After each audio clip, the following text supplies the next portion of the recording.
ஈரானுடைய ஆட்சியை கவிழ்ப்பதும் எங்களுடைய நோக்கம் என்று சொல்லி இருக்கிறார்கள். அது எதுக்காகன்னு சொன்னால் ஈரான் மக்களுக்கு சுதந்திரம் இல்லாமல் இருக்குதான்.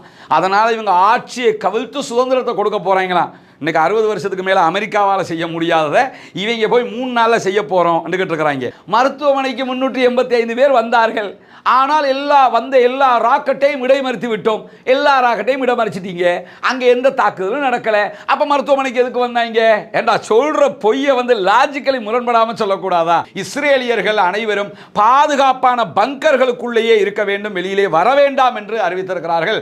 அதுக்கு என்ன காரணம் சொல்கிறாங்கன்னா, இன்று இரவு பயங்கரமான ஈரானிய தாக்குதல்களை எதிர்பார்க்கிறோம் என்று அறிவித்திருக்கிறார்கள்.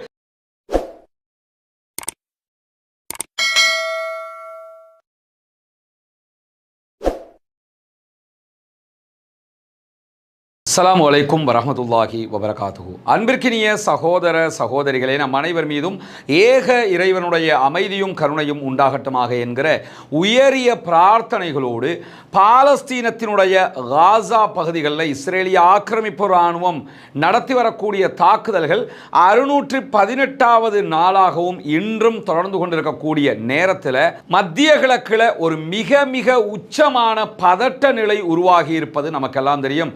ஈரானுக்கும் இஸ்ரேலுக்கும் இடையிலான சண்டை உச்சம் தொட்டிருக்கிறது.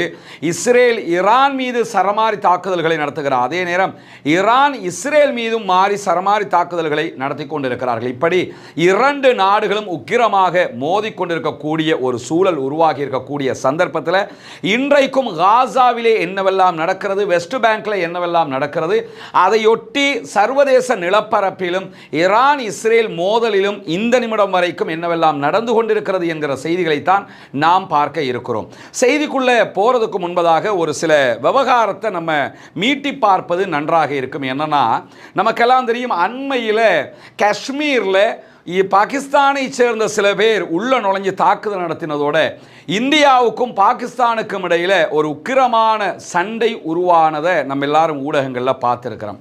அந்த சண்டையில் பார்த்தீங்கன்னு சொன்னால், சண்டை எப்படி முடிவுக்கு வந்ததுங்கிறத நம்ம யோசித்து பார்த்தோம்னா, தமிழ்நாட்டில் இருக்கிற மிக பிரபலமான நடிகர்கள் எல்லாம் இருக்கிறாங்களா இல்லையா? இந்த ரஜினி, கமல், அஜித், விஜய், சரத்குமார், அர்ஜுன், இந்த மாதிரி ஆட்கள் எல்லாரும் சேர்ந்து போய் பாகிஸ்தானில் தாக்கி பாகிஸ்தான் ஒரு நாட்டையே இல்லாமலாக்கிட்டாங்க. அந்த பார்வையை நம்ம பார்க்க முடியும். காரணம் என்னன்னு சொன்னால், அந்த ஓர் ஆரம்பித்ததோடு இந்த தமிழ்நாட்டு யூடியூபர்ஸும் தமிழ்நாடு தொலைக்காட்சிகளும் பண்ணின அட்டகாசம் இருக்குது. அந்த அளப்பறை தாங்க முடியாமல் போயிடுச்சு. கடைசியில் என்ன ஆனது? ஒன்றுமில்லை, சமாதானமாக போங்கடான்னு ட்ரம்ப் சொன்னார், நாங்கள் சமாதானமாக போயிட்டோம் என்று முடிஞ்சு போச்சா இல்லையா?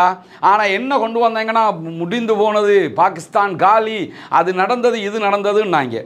அதே மாதிரி பார்த்தீங்கன்னா, அந்த காசா வார் ஆரம்பித்ததில் இருந்து ஒவ்வொரு நாளும் இது தொடர்பாக செய்திகளை வெளியிட்டு வந்த இந்த தமிழ்நாட்டினுடைய குறிப்பாக யூடியூபர்கள், அதிலும் இந்த தம்பி பொக்கிஷம், இவனுக்கெல்லாம் வெக்கமே இல்லையான்னு நமக்கு தெரியலை. ஏன்னா பொய் சொல்கிறதுக்கு ஒரு அளவு வேணாமாடா?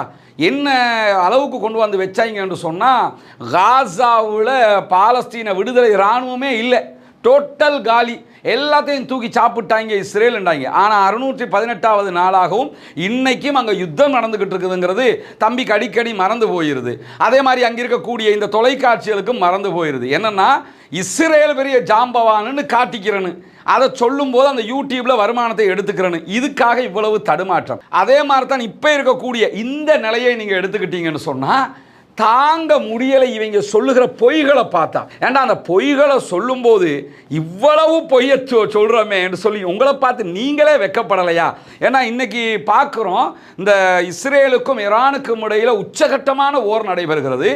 ஈரான் தாக்குகிறது, அதற்கு நிகராக இஸ்ரேலும் தாக்குகிறது. 2 முக்கியமான இராணுவ பலம் கொண்ட நாடுகள் ஒன்றோடு ஒன்று மோதிக்கொண்டிருக்கிறது. ஆனால் இங்கே வந்து உட்கார்ந்துக்கிட்டு என்ன சொல்கிறாங்கன்னா, ஈரானுடைய அணு உலைகள் எல்லாம் காலி, ஈரானை துவம்சம் செய்து விட்டது. அவன் அந்த விக்கியுடைய அந்த தலைப்புகளை பார்க்கும்போதே சிரிப்பாக வருது. ஏண்டா கொஞ்சமாவது ஈரான் நியூஸை பார்க்குறீங்களா இல்லையா? அங்கே இருக்கக்கூடிய அவங்க வெளியிடுகிற செய்திகளை பார்க்குறீங்களா இல்லையா? சரி, ஈரான்றதை பார்க்க தேவையில்லை, இன்டர்நேஷ்னலி வரக்கூடிய செய்தியை பார்க்குறியா இல்லையா? அதை பார்த்து செய்தி சொல்லியா அல்லது அவன் சொல்கிறத எடுத்து சொல்லிக்கிட்டு இருக்கிறியா? யோசிக்கணுமா இல்லையா? என்ன காரணம்னா, அவ்வளவும் வன்மம். இந்த நிமிடம் வரைக்கும் ஈரானுடைய இஸ்ஃபஹான் பகுதியில் இருக்கக்கூடிய அணு நிலையம் மீது தாக்குதலை நடத்தி இருக்கிறார்கள். தப்ரீஸில் தாக்குதல் நடத்தி இருக்கிறார்கள். அந்த தாக்குதல் கூட டீப்லி நடத்தப்பட்ட தாக்குதல் கிடையாது. நாங்கள் மொத்தமாக அழிச்சிட்டோம் அந்த இடத்தை சொல்லி இந்த நிமிடம் வரைக்கும் இஸ்ரேலே சொல்லலை.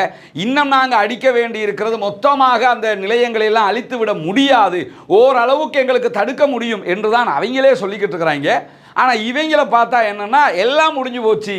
என்ன ஒரு நோக்கம்னா அந்த இஸ்ரேல்காரன் செய்கிற எல்லா அநியாயத்தை நியாயப்படுத்தணும்.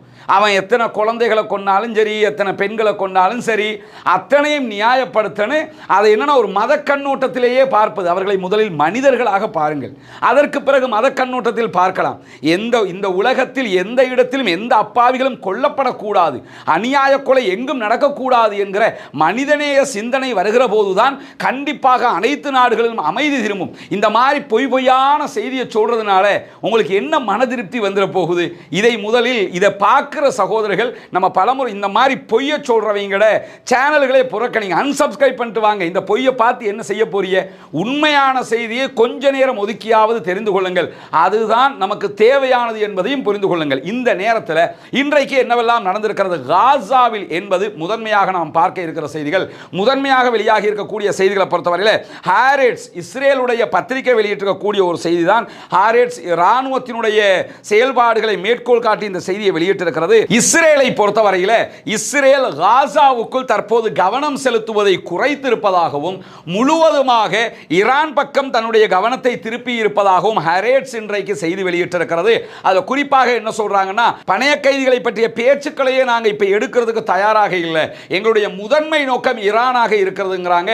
ஓரளவுக்கு இஸ்ரேல் கவர்மெண்ட்டுக்கு இது ஒரு சேஃப்டி ரூடாகத்தான் இருக்கும். காரணம் என்னன்னா, பணைய கைதிகளை எடுத்துக்கிட்டு வாங்கன்னு எவனும் ஆர்ப்பாட்டம் பண்ண மாட்டான், அரசாங்கத்துக்கு எதிராக போராட்டம் பண்ண மாட்டான், அறிக்கை விட மாட்டான். எனவே இப்போ ஈரானுடைய பிரச்சனையில் அதை மறந்து நிற்கிறோம் என்கிற ஒரு செய்தியை அவங்களே இன்றைக்கு சொல்லியிருக்கக்கூடிய நேரத்தில் காசாவில் இன்றைக்கும் உணவு எடுப்பதற்காக சென்றவர்கள் மீது இஸ்ரேலிய ஆக்கிரமிப்பு இராணுவம் நடத்தி இருக்கக்கூடிய பயங்கரமான தாக்குதல்களில் 37 அப்பாவிகள் கொல்லப்பட்டிருக்கிறார்கள், ஷஹீதாகி இருக்கிறார்கள், 28க்கு மேற்பட்டவர்கள் படுகாயம் அடைந்திருக்கிறார்கள் என்கிறது பாலஸ்தீன சுகாதார அமைச்சகம். அதை தாண்டி இன்றைக்கு பாலஸ்தீன விடுதலை இராணுவம் இஸ்ரேலிய ஆக்கிரமிப்பு இராணுவத்திற்கு எதிரான தாக்குதல்களை நடத்தி இருக்கிறார்கள். குறிப்பாக இன்றைக்கு கான் யூனிஸ் பகுதிகளில் நடத்தப்பட்டிருக்கக்கூடிய தாக்குதல்களில் பதுங்கி இருந்து இஸ்ரேலிய ஆக்கிரமிப்பு இராணுவத்தின் மீது தாக்குதல்கள் நடத்தப்பட்டிருக்கிறது.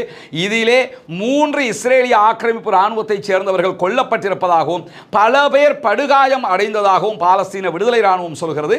பல பேர் என்பதில் அவர்கள் எத்தனை பேர் என்பதை குறிப்பிட்டு சொல்லவில்லை என்பதையும் நம்ம இங்கே கவனிக்கணும். அதே நேரத்தில் பாலஸ்தீன விடுதலை இராணுவத்தினுடைய துணை இராணுவ பிரிவு இன்றைக்கு வெளியிட்டிருக்கக்கூடிய அறிக்கையில் தெற்கு காசாவில் இருக்கக்கூடிய பகுதிகளில் ஹுசா என்கிற நகரத்துக்கு அருகாமையில் இஸ்ரேலிய ஆக்கிரமிப்பு இராணுவத்தினுடைய சோல்ஜர்ஸ் அதே போன்று வெஹிக்கிள்ஸ் அனைத்தையும் இணைத்து நாங்கள் நடத்திய ஷெல் தாக்குதல்களில் பாலஸ்தீன விடுதலை இராணுவம் சார்பாக இஸ்ரேலிய ஆக்கிரமிப்பு இராணுவத்தினுடைய 8 பேர் கொல்லப்பட்டிருக்கிறார்கள் என்றும் பல பேர் படுகாயம் அடைந்திருக்கலாம் என்கிற செய்திகளையும் அவர்கள் சொல்லியிருக்காங்க. கொல்லப்பட்டவங்களுடைய எண்ணிக்கையை கிளியராக சொல்லியிருக்கிறாங்க.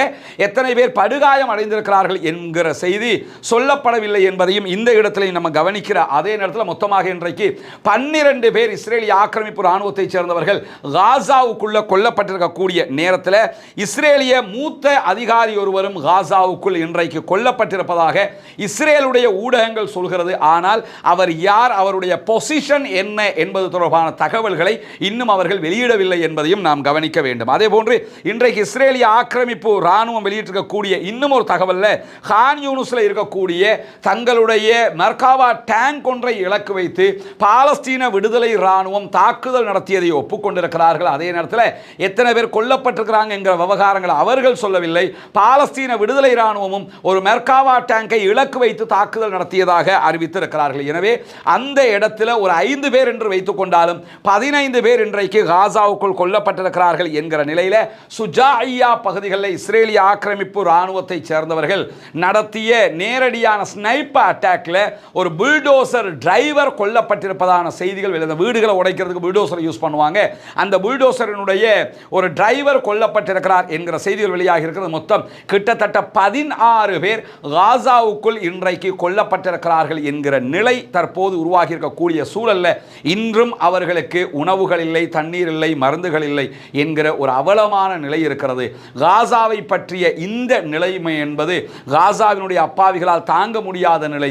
எது எப்படி போனாலும் காசாவுக்கு அநியாயம் செய்து கொண்டிருக்கக்கூடிய இஸ்ரேலோடு நெஞ்சை நிமிர்த்தி ஈரான் போராடி கொண்டிருக்கிறது, சண்டையிட்டுக் கொண்டிருக்கிறது என்பது ஒரு விதத்தில் ஏற்றுக்கொள்ளத்தக்க ஒரு மனோநிலையாக மாறி இருப்பதையும் நம்ம பார்க்க முடிகிறது. அதே நேரத்தில் இன்றைக்கு ஈரான் தொடர்பாக நிறைய தகவல்கள் வெளியாகி இருக்கிறது.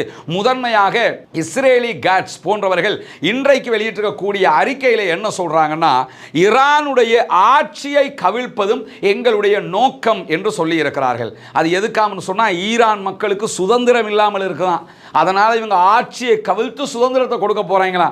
இன்னைக்கு 60 வருஷத்துக்கு மேல அமெரிக்காவால் செய்ய முடியாததை இவங்க போய் 3 நாள்ல செய்ய போறோம் இருக்கிறாங்க. ஆயத்துல்லா அலி ஹொமைனி இருக்கிற காலத்தில் இருந்து அமெரிக்காவே அங்க பல ஆட்சி மாற்றங்களை கொண்டு வருவதற்கு முயற்சி செய்து கொண்டு இருக்கிறது. இந்த நிமிஷம் வரைக்கும் முடியல.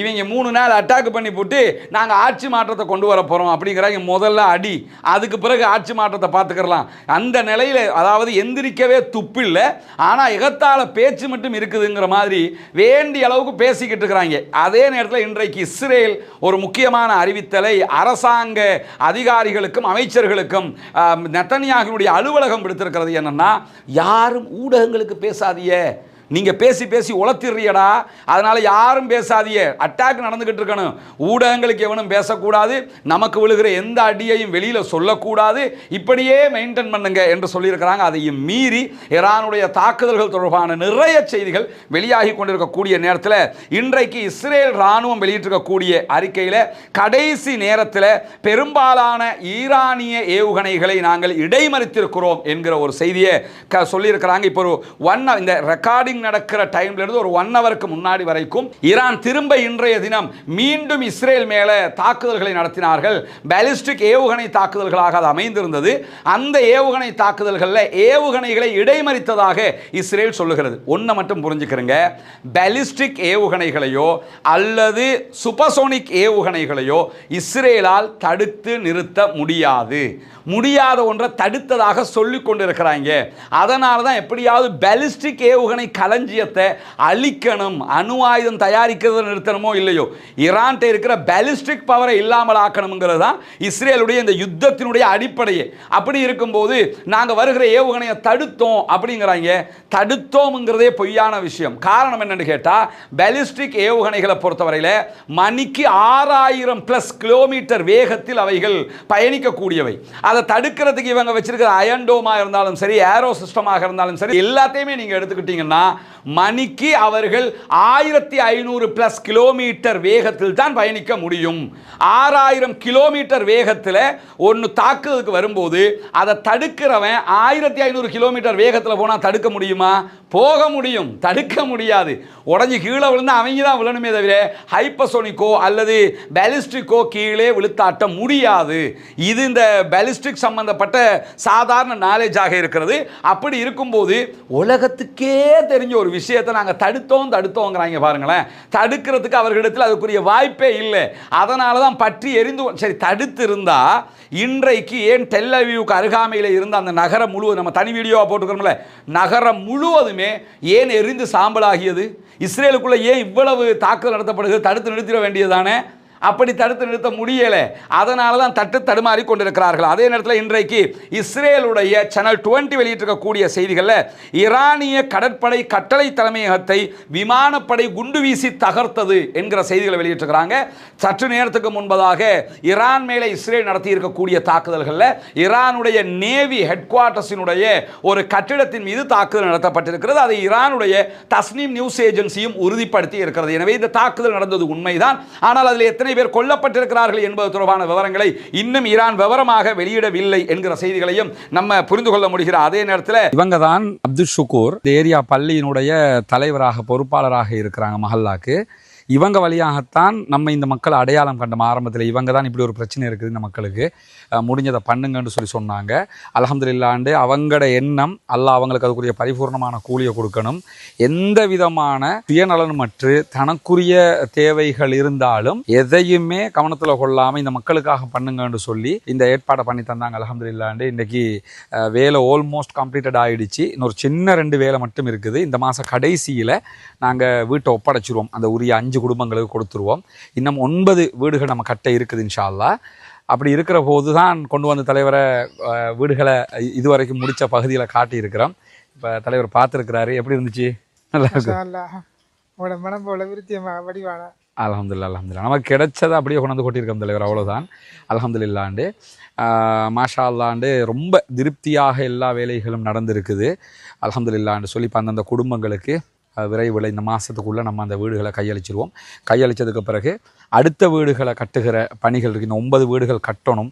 இதுக்கு உதவி செஞ்ச மாதிரி எல்லோரும் அதற்கும் நீங்கள் உதவி செய்ய வேண்டும். உங்களுடைய உதவிகளை கொண்டு தான் நம்ம இதெல்லாம் பண்ணிக்கிட்டு இருக்கிறோம். அல்ஹம்துலில்லாஹ் அந்த குடும்பங்களுடைய மகிழ்ச்சி இதில் அடங்கி இருக்குது. அல்லாஹ்வுடைய திருப்பொருத்தம் நமக்கு இதில் அடங்கி இருக்குது.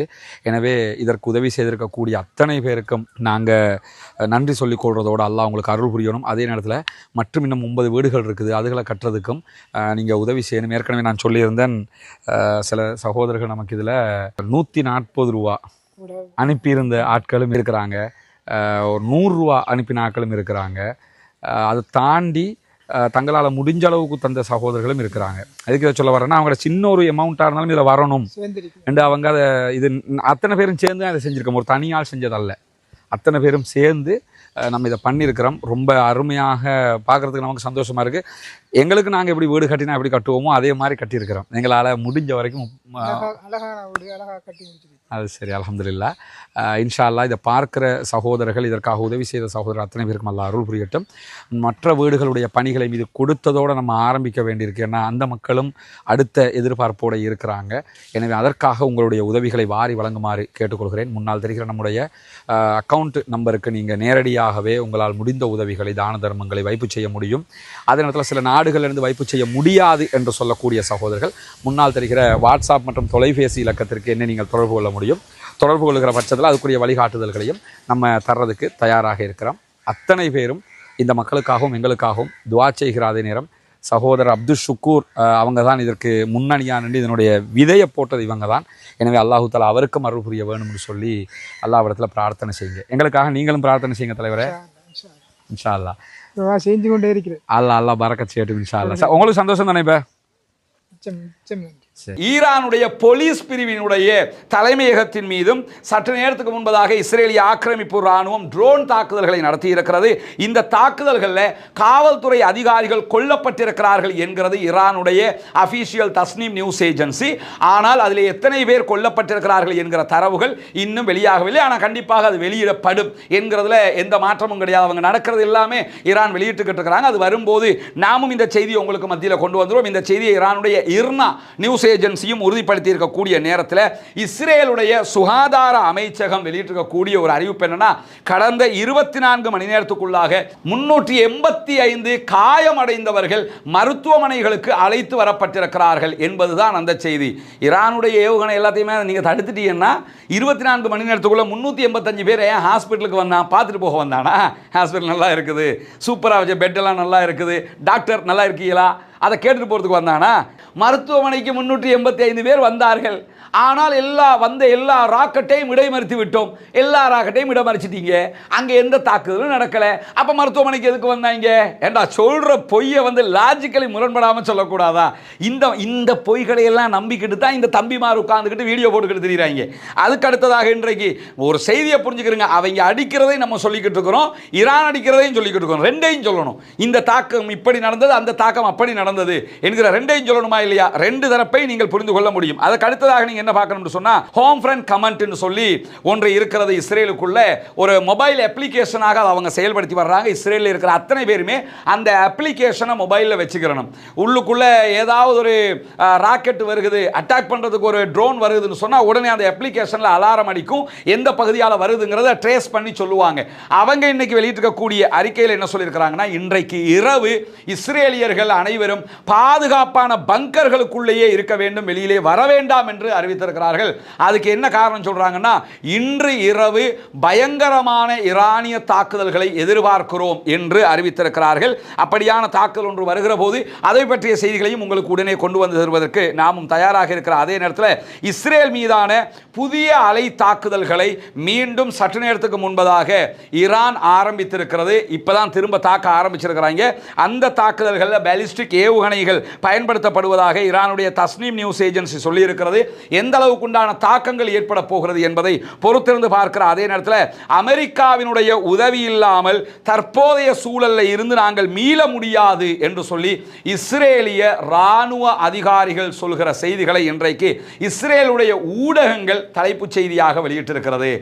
ஒரு நாளுமே தனிய வந்து யுத்தம் பண்ணி ஜெயிக்கிற துப்பு இவங்களுக்கு இல்லைங்கிறத நம்ம எப்பயுமே பார்க்குறோம்.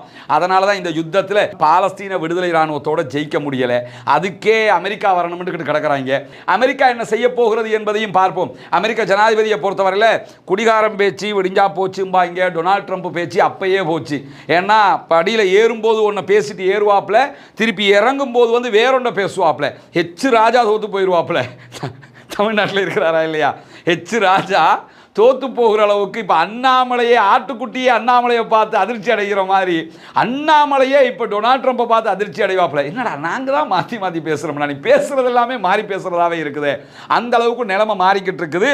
அவர் என்ன பண்ணுறாருன்னா, ஒரு கட்டத்தில் நாங்களும் சேர்ந்து தான் ஈரானை தாக்கினோம்ங்கிறாரு. திரும்ப இல்லை எங்களுக்கு சம்மந்தம் இல்லைங்கிறாரு. பிறகு சிறப்பான தாக்குதலுங்கிறாரு. பிறகு பேச்சுவார்த்தைக்கு கூப்பிடுறோம்ங்கிறாரு. பிறகு வந்து நாங்கள் தாக்குறதுக்கு ரெடியாக இருக்கிறோம்ங்கிறாரு. என்ன சொல்கிறோம்ங்கிறதே அவருக்கு தெரியாமல் சொல்லிக்கிட்டு இருக்கிறாருங்கிறத எப்பொழுது நாம் புரிந்து கொள்கிற அதே நேரத்தில் இன்றைக்கு இஸ்ரேலிய வட்டாரங்களை மேற்கோள் காட்டி எடியோத் அஹ்ரோனோத் இஸ்ரேலிய பத்திரிகையை வெளியிட்டிருக்கக்கூடிய ஒரு செய்தி என்னன்னா, ஈரானுடைய அணுசக்தி நிலையங்களுடைய பாதுகாப்பு அடுக்குகளை மொத்தமாக அகற்றுவதற்கு இஸ்ரேலிய விமானப்படைக்கு பல காலம் எடுக்கும். ஆனால் இன்னைக்கு தம்பி விக்கி என்ன சொல்லியிருக்கிறான்னு கேட்டால், அடிச்சு தூக்கிட்டாங்க, அங்கே அணு உலைகள் ஒன்றும் எல்லாம் முடிஞ்சு போச்சு அப்படின்னு இருக்கிறான்.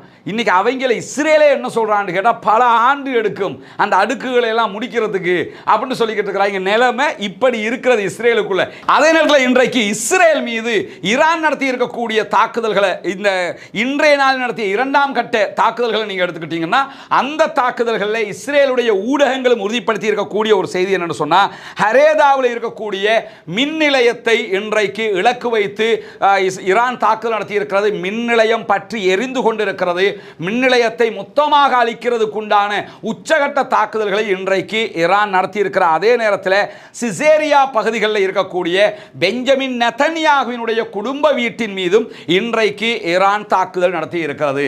சிசேரியாவில் பிரதமருடைய வீடு இருக்குது, எவ்வளவு பாதுகாப்பானதாக இருந்திருக்கும். அந்த வீட்டை நோக்கியே இன்றைக்கு தாக்குதல் நடத்தி இருக்கிறார்கள். எனவே அந்த வீட்டை நோக்கி நடத்திய தாக்குதலில் வந்த ஏவுகணையை கூட இஸ்ரேலிய இராணுவத்தினுடைய ஏரோ சிஸ்டங்களால் தடுக்க முடியலை என்பதை அவர்களே இன்றைக்கு ஒப்புக்கொண்டிருக்கிறார்கள். ஆனால் பெஞ்சமின் நெதன்யாகு அந்த நேரத்தில் வீட்டில் இருக்கவில்லை என்று சொல்லப்படுகிறது. இருந்திருந்து அவருக்கு சேர்த்து தான் போட்டிருப்பாங்கிறது தெளிவாக தெரியுது. அவர் அந்த டைமில் வீட்டில் இல்லை என்கிற செய்திகளையும் இஸ்ரேல் உறுதிப்படுத்தி இருக்கக்கூடிய நேரத்தில் இஸ்ரேல் நடத்திய தாக்குதல்களில் ஈரானை நோக்கி வந்த 44 இஸ்ரேலிய ட்ரோன்களையும் குவாட் கேப்டர்களையும் தடுத்து நிறுத்தி கீழே சுட்டு வீழ்த்தி இருக்கிறோம் என்கிற செய்திகளை இன்றைக்கு ஈரானுடைய எல்லை காவல் படையினுடைய தளபதி அகமது அலி கவுடர்சி அவர்கள் வெளியிட்டிருக்கக்கூடிய தகவலில் தெரிவிக்கப்பட்டிருக்கிறது. என்னன்னா, எல்லை இராணுவத்தை பலப்படுத்தி இருக்கிறாங்க. நாட்டுக்குள்ள எது வந்தாலும் ஏரோ சிஸ்டம் அங்கே சிறப்பாக ஒர்க் பண்ணிக்கிட்டு இருக்குது. இஸ்ரேல் நடத்தக்கூடிய தாக்குதல்களை அவர்கள் தடுத்து நிறுத்தி கொண்டிருக்கிறார்கள். அந்த தடுத்து நிறுத்தலில் தான் இதுவெல்லாம் செய்திருக்கிறார்கள் என்கிறத நம்ம பார்க்க முடியும். இஸ்ரேலை பொறுத்தவரையில் ஈரானை நோக்கி அவங்க ஏவுகணை தாக்குதல் நடத்தலை. ஒன்றோ அவங்க என்ன பண்றாங்கன்னா F-35 விமானங்களில் போய் தாக்குதல் நடத்துறாங்க, இல்லைன்னா இந்த மாதிரி ட்ரோன் தாக்குதல் தான் நடத்துறாங்க. ட்ரோன் தாக்குதல்களை அவர்களுடைய எல்லை காவல் படை நின்று தடுத்து கொண்டிருக்கிறது. அதையும் மீறி தெஹ்ரானுடைய எண்ணெய் சுத்திகரிப்பு நிலையத்தின் மீது காலையிலே தாக்குதல் நடத்தியிருந்தாங்க. தற்போது அந்த தாக்குதலை கட்டுப்படுத்தி விட்டதாக ஈரான் அறிவித்திருக்கிறது. ஏற்கனவே நம்ம சொன்ன மாதிரி சில இடங்களில் இதை மீறி தாக்குதல் நடந்தும் இருக்கிறது. ஈரானுடைய தாக்குதல் நடத்தப்பட்ட பகுதிகள் பற்றி எரிகிற காட்சிகள் வெளியாகி கொண்டும் இருக்கிறது. எனவே ஈரான் மீது இஸ்ரேல் தாக்குகிற அதே நேரம் இஸ்ரேல் மீது உச்சகட்டமான பதிலடியையும் ஈரான் கொடுத்து கொண்டிருக்கிறது என்கிற செய்தி செய்திகளை இன்றைக்கு இர்னா நியூஸ் ஏஜென்சியும் வெளியிட்டிருக்கிற அதே நேரம் ஈராக்கில் இருக்கக்கூடிய கதாயிப ஹிஸ்புல்லா அமைப்பு சற்று நேரத்துக்கு முன்பதாக ஒரு அறிக்கையை வெளியிட்டிருக்கிறார்கள்.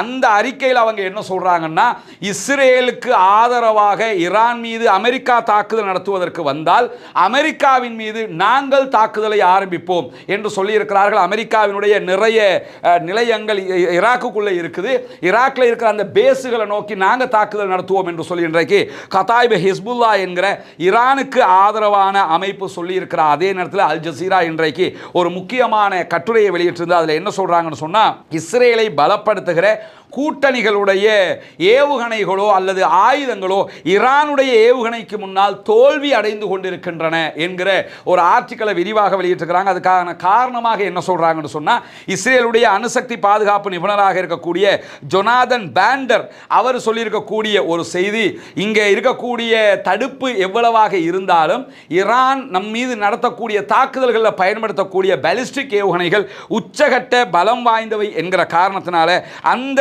பாலிஸ்டிக் ஏவுகணைகளுக்கு எதிராக நம்மால் நின்று பிடிக்க முடியாமல் இருக்கிறது. எனவே நம்முடைய தொழில்நுட்பம் எவ்வளவு பலமாக இருந்தாலும் அதைவிட பலமான தொழில்நுட்பத்துடன் கூடிய பாலிஸ்டிக் ஏவுகணைகளைத்தான் அவர்கள் தற்போது தயாரித்து தாக்குதல் நடத்தி கொண்டிருக்கிறார்கள் என்று சொல்லி இருக்கிறார். எனவே பொறுத்திருந்து பார்ப்போம் என்ன நடக்கிறது என்பதை. பாலஸ்தீனம் வெற்றி பெற வேண்டும், பாலஸ்தீனம் சுதந்திரம் அடைய வேண்டும், பாலஸ்தீன மக்களும் நம்மை போன்ற நிம்மதியானவர்களாக மாற வேண்டும், வாழ வேண்டும் என்கிற உயரிய பிரார்த்தனைகளோடு தொடர்ந்தும் உண்மை செய்தியை உடனுக்குடன் அறிந்து கொள்வதற்காக நம்முடைய ரஸ்மினமயசி நியூஸ் என்கிற இந்த சேனலை சப்ஸ்கிரைப் செய்யாத சகோதரர்கள் சப்ஸ்கிரைப் செய்து இணைந்து கொள்கிற அதே நேரம் நம்முடைய மற்ற சேனல் ரஸ்மினமயசி டாக்ஸ் என்கிற சேனலையும் சப்ஸ்கிரைப் செய்து கொள்ளுங்க.